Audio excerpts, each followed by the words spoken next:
Hello bachcho, welcome to Study SM Education.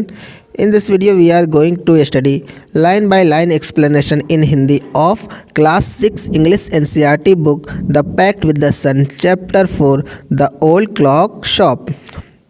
So let's start this video.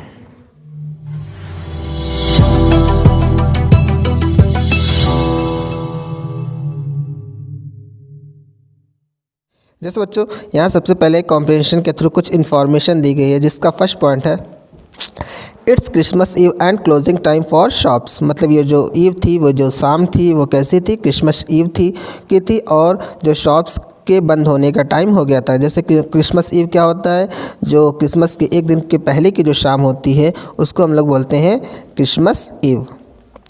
उसके बाद हमारा second point क्या है, Ray's old clock shop is still open. मतलब जो रेज था, एक रेज है, शॉपकीपर है जिसकी ओल्ड क्लॉक शॉप थी, वो अब भी खुली हुई थी।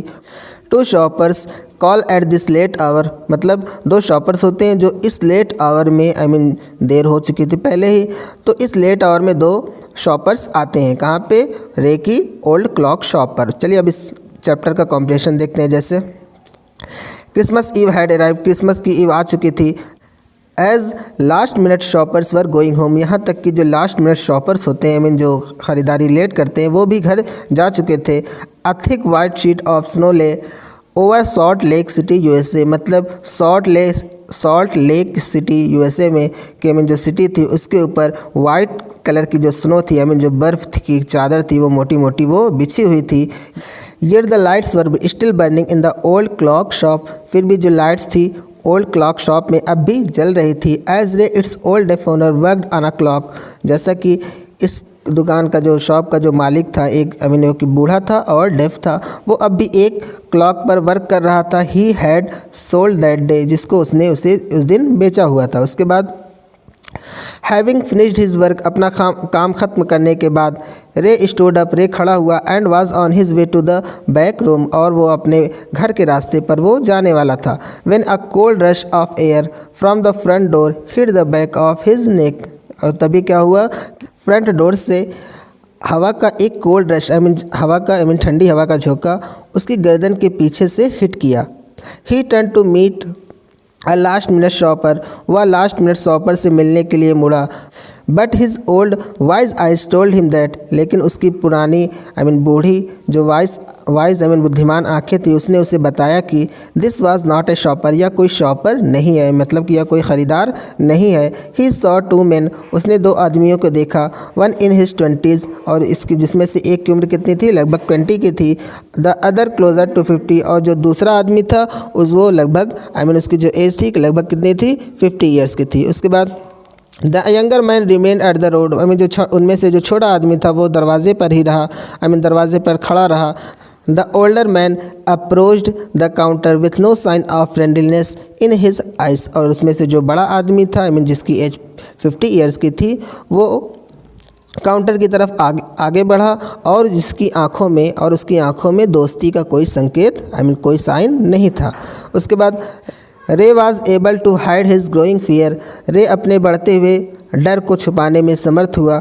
As he slowly pushed a note pad, जैसा कि उसने एक धीरे से क्या किया, एक नोट पैड को पुश किया। एंड अ पेंसिल, और एक पेंसिल को अक्रॉस द काउंटर। मतलब उसने क्या किया, एक नोटपैड को और एक पेंसिल को काउंटर के क्रॉस काउंटर पर पुश किया, धक्का दिया, उसके सामने लाया। उसके बाद ही smiled at the unfriendly face, वह अनफ्रेंडली फेस को देखकर मुस्कुराया।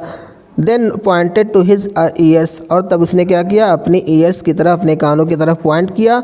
And shook his head from side to side, और अपने हेड को, अपनी जो उसका सर था उसको साइड टू साइड शुक किया, हिलाया। मतलब कहने का मतलब ये है कि जो रे है वो उनको बताने की कोशिश कर रहा है कि वो उसका जो कान है वो बहरा है, कान से बहरा है, डेफ है, तो इसलिए उसने साइड टू साइड अपने हेड को हिलाया। उसके बाद a quick look of surprise change the man face as he study the note pad. मतलब जो मैंस का था, उसका चेहरा था, वो उसके ऊपर थोड़ा सा सरप्राइज़ का चेंज आया, जैसा कि उसने जब उस नोटपैड को स्टडी किया, मतलब उसमें देखा, जो लिखा था उसको पढ़ने के बाद जो उस आदमी के चेहरे पर थोड़ा सा सरप्राइज का लुक आया। देन टर्न, तब वो मुड़ा and said something to his friend, और तब उसने अपने दोस्त से कुछ कहा। उसके बाद Ray use the chance to look closely at the man, मतलब रे ने मैन को क्लोजली देखने का चांस को यूज किया। Paying attention to the shape of a gun, और उसने क्या देखा, गन के शेप को उसने देखा, उस पर ध्यान दिया कि उसके पास एक गन है। And a restless hand in the man's right coat pocket, और उसके जो राइट कोट पॉकेट में मैंस का रेस्टलेस जो हाथ था और वो लगातार वो चल रहा था। उसके बाद anger boiled with in him, उसके अंदर गुस्सा भर गया था, जो रे था ये सब देखकर उसके अंदर गुस्सा भर गया था। But it was kept down by an inner voice, लेकिन जो उसकी अंतरात्मा थी, जो उसकी इनर वॉइस थी, उसके द्वारा वो शांत रहा। दैट सेड, जिसने क्या कहा, बी स्टिल, शांत रहो। ऐसा इसलिए क्योंकि उसके पास गन थी, तो हो सकता है वो उन पर हमला भी कर सके, तो इसलिए उसकी जो इनर वॉइस थी वो अपनी इनर की वॉइस की आवाज़ से सुनकर वो काफ़ी शांत रहा। He wrote on the notepad, उसने नोटपैड पे लिखा, मे आई हेल्प यू, क्या मैं आपकी मदद कर सकता हूँ। फॉर द फर्स्ट टाइम, पहली बार, the older man look directly at Ray, मतलब ओल्डर मैन ने रे की तरफ डायरेक्टली देखा। एंड स्माइल, और मुस्कुराया। अ क्रूएल मॉकिंग स्माइल, एक क्रूएल निर्दयी सी, और मॉकिंग मतलब क्या होता है, किसी चीज़ का उपहास उड़ाने वाली, इस तरह की स्माइल के साथ, ख़राब सी स्माइल के साथ। They both understood why he was there, मतलब वो दोनों समझ गए थे कि वह यहाँ क्यों था। Why his friend remain at the door, उसका दोस्त दरवाजे पर क्यों खड़ा रहा, जो उसका दोस्त था वो दरवाजे पर ही क्यों खड़ा रहा। दे लुक्ड लाइक मैन, वे लोग जो दोनों आदमी आए हुए थे, दे लुक लाइक मैन, वे इस तरह के आदमी लग रहे थे। Who were down on their luck, जो अपने भाग्य से, जो अपने लक से क्या थे, परेशान थे। And were now ready to try something they would later be sorry about, और वो अब कुछ भी ऐसा कर सकते हैं जिसको लेकर वो बाद में सॉरी फील करें, मतलब वो किसी भी हद तक अब जा सकते हैं, क्योंकि वो लोग उनको पैसे की नीड थी, ज़रूरत थी, इसलिए अब उस पैसे को पाने के लिए वो कुछ भी ऐसा कर सकते हैं जिसके लिए बाद में उन्हें सॉरी फील करना पड़े। उसके बाद हमारा सेकंड कॉम्प्रिहेंशन है, द क्लॉक्स टिक्ड ऑन, मतलब जो घड़ियाँ थी वो आवाज़ कर रही थी, मतलब जो घड़ी की आवाज़ टिक टिक होती है उसी के लिए यहाँ पे यूज़ किया गया है टिक्ड ऑन। तो मतलब जो क्लॉक्स थी वो टिक्ड ऑन कर रही थी, आवाज़ कर रही थी। रे कॉमली रोट अनदर मैसेज, रे ने कॉमली एक और मैसेज लिखा। Have you come to pick up a clock और अ वॉच, मतलब क्या तुम कोई वॉच या फिर कोई क्लॉक लेने आए हो यहाँ पर। Then he pointed to the loan board, तब उसने लोन बोर्ड की तरफ पॉइंट किया। Filled with hanging clocks and pocket watches, जो हैंगिंग लटकती हुई घड़ियों के साथ और पॉकेट वाचेस के साथ भरा हुआ था। He was not a pawn broker, वह कोई पॉन ब्रोकर नहीं था। पॉन ब्रोकर का मतलब क्या होता है, वो पर्सन जो सामान को गिरवी पर देते हैं और बाद में उस पर इंटरेस्ट भी लेते हैं, जो लोन देते हैं जिस पर वो इंटरेस्ट लेते हैं। तो वो जो रे था वो कोई पॉन ब्रोकर नहीं था, मतलब वो सामान को इंटरेस्ट सामान को देता तो ज़रूर था, लेकिन वो सिर्फ ज़रूरतमंद को देता था और वो उस पर कोई इंटरेस्ट, कोई ब्याज नहीं लेता था। तो वो कहने का मतलब ये कि he was not a pawn broker, वह कोई पॉन ब्रोकर नहीं था।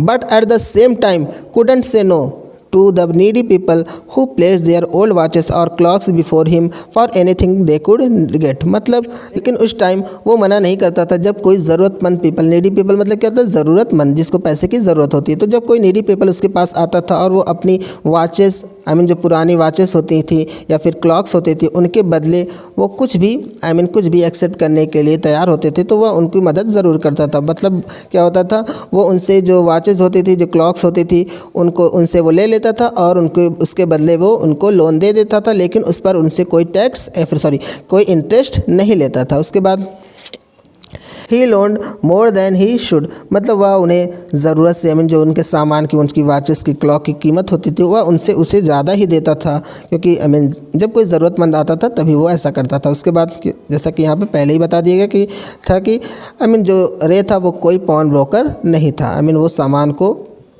गिरवी पर नहीं देता था। उसके बाद गिरवी पर नहीं रखता था। उसके बाद they would be there when the owners wanted them back at the same price he had paid, with no interest, मतलब जब ओनर्स आते थे और उसे पेड कर देते थे, जितना भी सामान का जो वाच होती थी उसका सेम प्राइस उसको पेड कर देते थे, तो वो उन्हें बिना इंटरेस्ट के, मतलब बिना कोई इंटरेस्ट के उन्हें वापस कर देता था उनका सामान। उसके बाद then the older man seemed to feel a little easier, तब ओल्डर मैन को थोड़ा सा ईजियर फील हुआ। Took out his hand from his pocket, और उसने क्या किया, अपनी पॉकेट से अपना हाथ निकाला। And quickly looked at the watch on his wrist, और अपनी जो रिस्ट पर है, जो उसकी कलाई पर वॉच थी उसकी तरफ तेज़ी से देखा। How much will you give me for this, मतलब आप इसके लिए मुझे कितना देंगे। द मैन रोट, आदमी ने लिखा। उसके बाद रे noticed a little shame in the grey eyes looking at him, मतलब जो रे था उसने उसकी तरफ देखते हुए, उसकी जो भूरी आंखें थी, ग्रे आइज़ थी, उसमें थोड़ा सा शेम महसूस किया। उसने नोटिस किया कि उसको थोड़ा सा शर्मिंदा, उसको पैसे की ज़रूरत है, इस तरह से उसने महसूस किया रे ने। उसके बाद the watch was nothing special, watch कोई स्पेशल नहीं थी। And yet had great powers, फिर भी उसमें अभी शक्ति थी, अभी बहुत शक्ति थी, वो चलने के लायक थी अभी। It was something to exchange, इसके बदले मैं कुछ एक्सचेंज कर सकता हूँ। Away out of a bad situation, इस तरह की बैड सिचुएशन में, बुरी सिचुएशन में। उसके बाद नोविंग दैट, यह जानते हुए कि great need had brought the man to his shop in the first place, first place में, जो इसकी आने का सबसे पहला मकसद यही था इसकी शॉप में आने का, कि उसे पैसे की बहुत ज़रूरत थी, जिसकी वजह से ये आदमी जो है वो उसकी दुकान पर आया हुआ था। रे ने पूछा how much do you need for it, तुम्हें कितना चाहिए, मतलब तुम्हें इसके लिए कितना चाहिए। The reply came back on the note pad, मतलब नोट पैड पर रिप्लाई आया, वाट एवर इट्स वर्थ, मतलब इसकी जो भी कीमत हो, मतलब आप जिसके लिए जितना भी आप देना चाहें मुझे इसके लिए दे सकते हैं। रे reached into his cash box, मतलब जो रे था अपनी कैश बॉक्स में पहुंचा, कैश बॉक्स की तरफ पहुंचा। पुल आउट अ $50 नोट, और उसने क्या किया, एक $50 का नोट निकाला। And passed it into the man's hand, और उसे मैन के हैंड में, जो आदमी था उसके हाथ में पास कर दिया। उसके बाद एज दे शुक हैंड्स, जैसा कि उन्होंने हाथ मिलाया, Ray looked into the man's eyes, Ray ने मैन्स की आइज में, मतलब आदमी की आंखों में देखा। दे सीम टू से थैंक यू, ऐसा लग रहा था मानो वो थैंक यू कह रही हो। उसके बाद they both knew the watch wasn't worth that much, मतलब उन दोनों को पता था कि वॉच की उतनी कीमत नहीं है। बिफोर टर्निंग टू लीव, जाने से पहले, द मैन रोड, आदमी ने लिखा, I will be back to pick it up as soon as I can, मतलब मैं जितनी भी जल्दी हो सकेगा मैं इसे पिक करने के लिए वापस आऊँगा। मैरी क्रिसमस, उसके बाद उसने मैरी क्रिसमस कहा। The little story ended on the half hour with the clocks striking all together, मतलब जो लिटिल स्टोरी थी वो हाफ आवर में एक साथ घड़ियों के बजने की आवाज़ से क्या हुई, एंड हुई, ख़त्म हुई। द टाइम पीसेस का मतलब जो घड़ी होती है उसको हम लोग बोलते हैं, वॉच को ही टाइम पीसेस बोलते हैं। The time pieces which had been looking on silently all the while, मतलब जो पूरा टाइम साइलेंट लग रही थी, शांत लग रही थी, कौन, जो घड़ियाँ थी वो। Rang out the time with such feeling that even Ray thought he could hear them, मतलब उस टाइम, मतलब उस फीलिंग के साथ, जो फीलिंग थी उसके साथ ऐसा लग रहा था कि मानो वो बजने लगी हो, जैसा कि रे ने भी इस तरह से ही महसूस किया। मतलब रे ने क्या महसूस किया, जो टाइम पीसेस है एक साथ, जो घंटियां हैं उसकी रैंग है, बेल है, वो लगातार वो बजने लगी। फीलिंग्स, खुशी की, इस तरह से कहने का मतलब ये है। Their sweet musical message was filled with hope, मतलब उनका जो स्वीट म्यूज़िकल मैसेज था वो इस होप के साथ भर गया था। The timeless message of peace on earth good will towards all, मतलब सभी के प्रति, इस दुनिया में जितने भी लोग हैं सभी के प्रति अर्थ पर पीस का, शांति का और उनके बीच सद्भावना का जो टाइमलेस मैसेज था, वाज फेल्ड बाय 3 men, मतलब उन 3 आदमियों के द्वारा महसूस किया गया। Who stood in the old clock shop, जो ओल्ड क्लॉक शॉप में, जो पुरानी क्लॉक की शॉप थी उस पर खड़े हुए थे। तो इस तरह से इस स्टोरी के थ्रू हमें हमारी जो अर्थ पर जो पीस है, शांति है, समझौता है, ब्रदरहुड है, इस तरह का हमें मैसेज मिलता है। सो बच्चों, होप आपको ये स्टोरी अच्छी तरीके से समझ में आई होगी। बच्चों, अगर आपको ये वीडियो अच्छा लगा तो वीडियो को लाइक कीजिए, कमेंट कीजिए और अपने फ्रेंड्स के साथ शेयर कीजिए। अगर आपने इस चैनल को सब्सक्राइब नहीं किया बच्चों तो प्लीज़ चैनल को सब्सक्राइब कीजिए। Thank you so much.